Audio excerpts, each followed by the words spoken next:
Melalui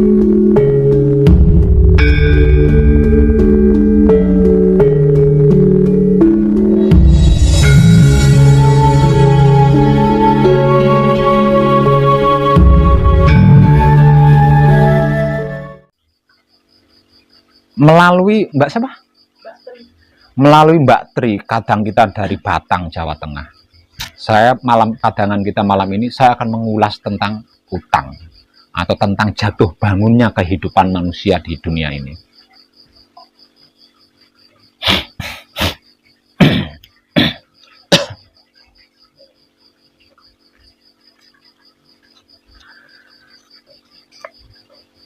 Seperti yang sudah sering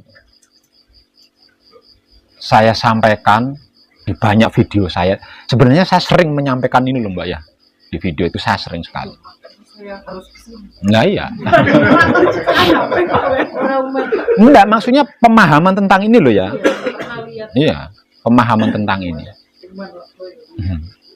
Bahwasanya pada mulanya masalah itu enggak ada, Pak. Ini masalah apapun ya, termasuk terutama utang gue mau. Awalnya itu nggak ada gitu loh.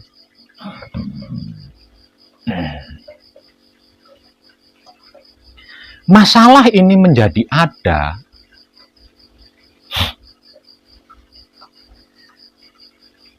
ketika makhluk yang disebut manusia ini merasa malu sama Tuhan. Awalnya malu, sepele banget ya, malu. Karena malu, maka terciptalah batas di situ. Nah, agar supaya bisa kembali lagi harmonis dengan Tuhan, maka manusia ini menciptakan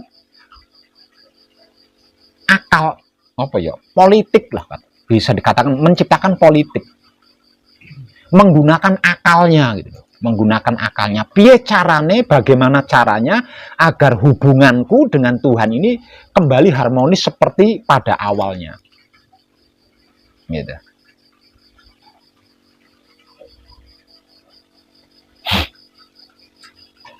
Lah, itu kan pamrih. Awalnya dari situ tuh.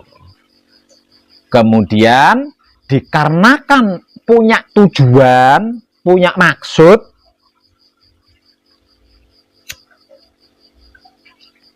lalu yang namanya ego sama arogan ini bangkit mendukung tujuan tadi loh, mendukung apa yang dimaksud tadi itu. Nah, manusia hidup itu kan kecerdasannya Tuhan didukung, didorong, ya melampaui Tuhan. Yang dimaksud melampaui. Semisal contoh sini Tuhan ya, melampaui, liwat, melampaui, ya. Liwat, saking cerdas ya. Saking cerdas ya.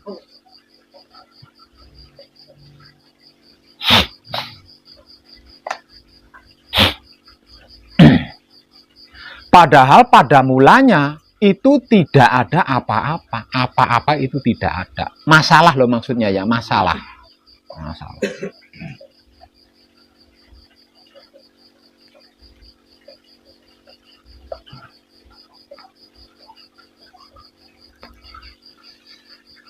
Kenapa awalnya kok tidak ada apa-apa? Dikarenakan pada awalnya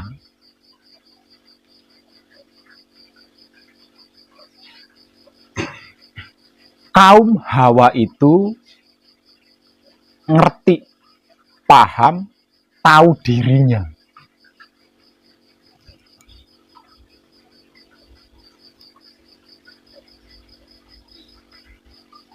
Tahu dirinya.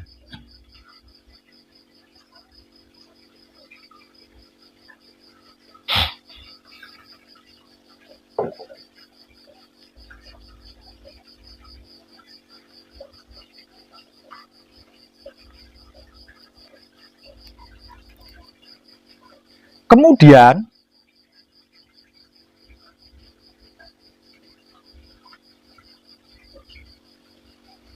kaum Hawa, kalau saya katakan kaum Hawa, ya cocok juga ya. Jadi kayaknya yang lebih cocok itu Adam Hawa lah. Karena kehidupan manusia itu kan bermula dari situ. Jadi Adam Hawa itu adalah manusia pertama, Mas. Adam Hawa itu manusia pertama sebelum ada manusia-manusia lain. Nah, itu kehidupan kita itu bermula dari situ. Lah, masalah ini menjadi ada ketika Hawa itu lupa diri. Ketika Hawa lupa diri.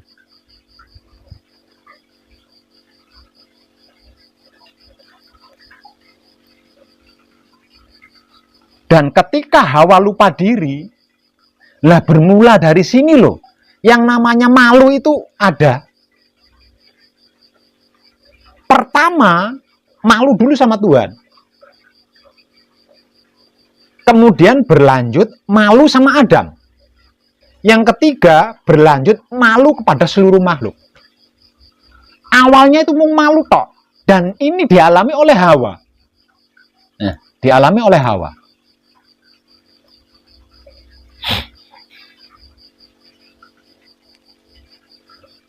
Lah karena malu ini, akhirnya Hawa ini kan mencari teman. Dan yang pertama kali diajak malu bareng adalah Adam. Nah, adalah Adam. Nah, setelah Adam tahu malu, akhirnya dua-duanya punya malu kan? Dikarenakan dua-duanya punya malu, akhirnya masing-masing sibuk menutupi diri. Si Hawa sibuk nutupin ngisor budel, bodone. Nah, si Adam juga sama, sibuk mencari penutup kemaluannya. Lah bermula dari sini loh masalah itu muncul sebenarnya. Bermula dari sini. Nah, itu titik mulanya loh ya, titik mulanya. Nah, setelah kedua-duanya ini kemaluannya tertutupi menurut dia. Menurut dia Tuhan kan nggak bisa ngelihat. Kalau dada saya tutupi, Tuhan kan nggak bisa ngelihat. Makanya dia nggak malu kan gitu. Padahal walaupun ditutupi baja sekalipun Tuhan tetap bisa melihat. Nah, gara-gara malu ini kesadaran jadi tertutup. Karena apa? Kenapa kok kesadarannya tertutup? Kalah sama ego arogan. Kalah, kesadarannya ini dikalahkan oleh ego dan arogan.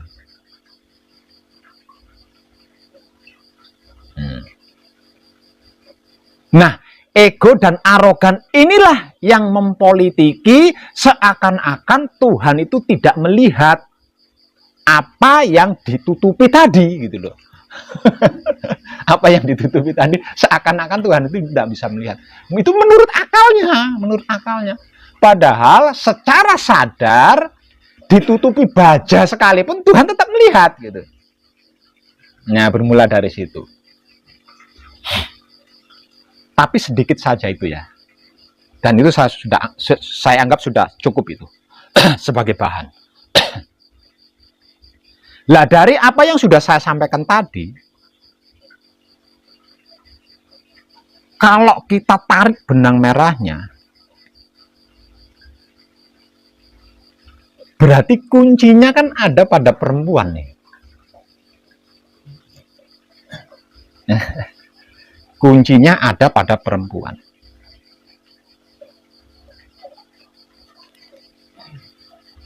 Artinya, andai saja pada awal mulanya tadi Hawa tidak lupa diri, ya sampai sekarang nggak ada masalah itu, nggak ada. Sampai sekarang masalah itu nggak ada. Ya, kesimpulannya kan gitu. Ya. Berarti kalau saja sejak zaman Hawa wanita itu tidak lupa diri, artinya tidak lupa diri berarti kan tahu diri. Sampai detik ini masalah itu nggak ada. Kenapa kalau Hawa, sejak zaman Hawa, wanita itu tidak lupa diri? Kok sampai detik ini tidak akan pernah ada yang namanya masalah? Karena kalau sejak awal, sejak zaman Hawa, wanita itu tidak lupa diri, berarti kan tahu diri.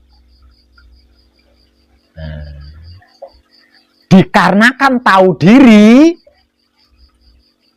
nah piye nyejar? Karena tahu diri apa coba?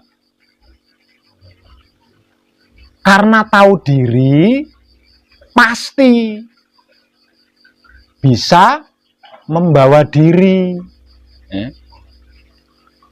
bisa menempatkan diri, bisa menyesuaikan diri, bisa menjaga diri.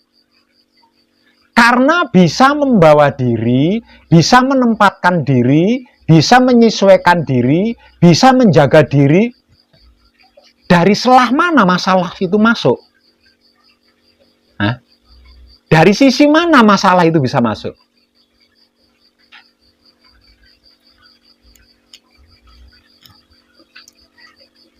Paham Mbak Rika? Mbak Rika ya? Mbak Tri, paham? Nah, kalau diambil kesimpulan, benang merah tadi, ujungnya dibundel menjadi kesimpulan, andai saja seluruh wanita di antero jagat raya ini tahu diri, berarti tidak ada masalah kan? Nah, sekarang kuncinya itu ada pada kaum wanita.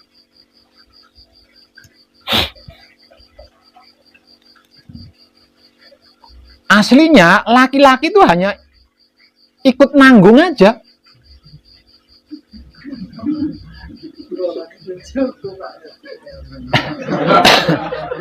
Ikut nanggung aja. Hanya ikut nanggung. Nanggung apa? Nanggung kelakuannya wanita. Nanggung kelakuan. Ini saya tidak bercerita suami istri loh ya. Tapi saya bercerita tentang laki-laki dan perempuan. Jadi laki-laki itu hanya nanggung, sebatas nanggung. Ikut menanggung, hanya sebatas itu. Asli masalahnya kan ada pada wanita. Asli masalahnya ada pada wanita. Karena kelakuan wanita, karena perbuatan wanita, laki-laki jadi ikut nanggung gitu loh. Jadi ikut nanggung. Nah, karena ikut nanggung berarti kan tidak terlampau kan kalau laki-laki. Ya kan ngomong ikut nanggung toh. Ya. Berarti yang berat kan perempuan. Makanya saya katakan kuncinya itu ada pada wanita, kuncinya itu. Kuncinya itu ada pada wanita. Artinya andai saja setiap wanita itu tahu diri, yang berarti pasti bisa membawa diri, bisa menempatkan diri, bisa menyesuaikan diri, bisa menjaga diri, masalah itu sesungguhnya nggak ada. Jadi ketika ada seorang wanita tergugah tentang wahyu pancagaib dan ikut pengkajian tentang wahyu pancagaib, itu saya seneng banget, Mas. Seneng banget. Karena apa? Karena setiap diri manusia akan segera mengetahui kuncinya masing-masing gitu. Karena apa? Karena bermula dari wanita, Mas. Bermula dari wanita ini. Sebab karena itu, filosofi leluhur kita mengatakan wanita itu adalah tiang negara, tiang agama, tiang rumah tangga. Nah, kalau sebuah perguruan tiangnya perguruan. Kalau padepokan, tiangnya padepokan. Tidak berhenti di situ. Bahkan dinyatakan surganya Tuhan itu ada, tapi kan banyak yang nggak ngeh di sini. Jadi sesungguhnya laki-laki itu nggak ada apa-apanya, karena bermula dari wanita. Walaupun awal penciptaannya wanita, tubuh wanita dicipta dari tulang rusuk laki-laki. Namun sejatinya, pernah nggak jenengan berpikir bagaimana kalau kejadiannya sebaliknya? Bahwa lelaki tercipta dari tulang rusuk Hawa. Jenengan pasti nggak pernah berpikir ke situ. Jenengan ngalir aja gitu kan. Ngalir aja seperti air di sungai kan. Makanya panjenengan mengalami resiko-resiko itu. Jadi hanya sampah yang mau mengikuti aliran air di sungai itu hanya sampah loh mas. Kalau itu bukan sampah, tidak akan mau terbawa mengikuti aliran sungai itu tidak akan mau kalau bukan sampah. Ini ketika panjenengan mendengar Dewi Sinta, permaisurinya Sri Rama, diculik sama Rahwana, ya. Jenengan ngalir gitu aja kan? Ngalir gitu aja kan dengan cerita itu, dengan kisah itu, kalau panjenengan pernah mendengar. Pernahkah panjenengan berpikir, kenapa Sinta, Dewi Sinta, Sri Rama, ini kan dewa loh mas. Bagaimana mungkin seorang dewa bisa diculik? Pasti jenengan nggak pernah berpikir bahwa kenapa Dewi Sinta diculik Rahwana? Karena Sri Rama itu laki-laki kelemar. Sinta butuh keperkasaan, makanya dia mau diculik sama Rahwana. Karena Rahwana jantan banget kan, gitu. Jenengan pasti nggak pernah berpikir ke situ. Nah, mungkin saja kan, mungkin saja seperti itu. Karena apa? Lawang kita sama-sama nggak tahu ceritanya, kisahnya zaman biyen. Itu kan zaman biyen loh. Nah, ceritane kesetiaan cinta kasih sayang Dewi Sinta terhadap Rama itu diganggu oleh Rahwana. Sampai pada akhirnya Dewi Sinta diculik oleh Rahwana. Dan Sri Rama berjuang merebut kembali Dewi Sinta. Karena apa? Karena Sri Rama sangat mencintai Dewi Sinta. Dan Dewi Sinta juga sama. Sangat mencintai Sri Rama.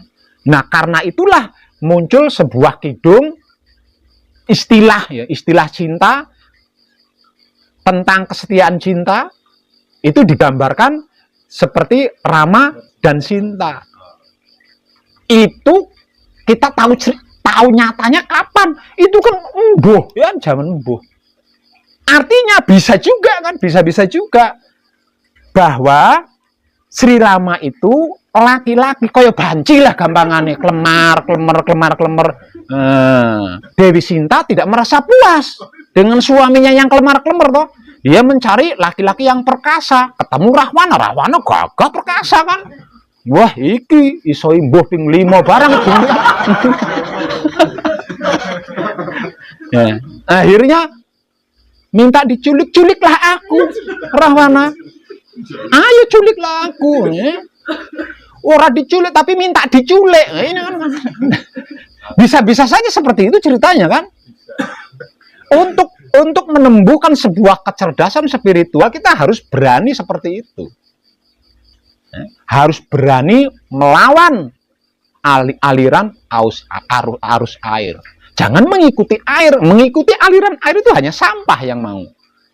Kalau bukan sampah, tidak akan mau lah. Itu seperti yang barusan saya gambarkan itu tadi. Nah sekarang, bagaimana kalau yang tercipta dari tulang rusuk itu adalah Adam? Kapok ya.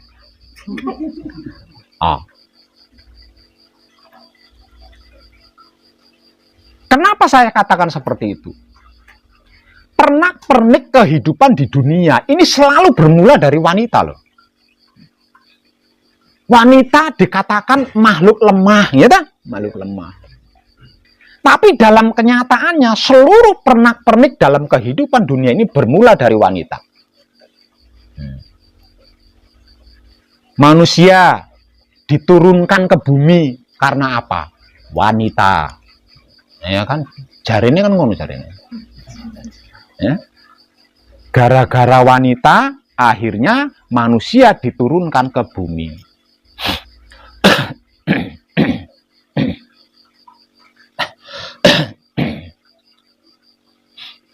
Panjenengan tahu sejarahnya Nabi Sulaiman? Manusia tersakti, manusia terhebat pada zamannya. Tapi kenapa Nabi Sulaiman kok iso mati? Karena Nabi Sulaiman tunduk di pahanya Ratu Bilqis. Wanitanya toh.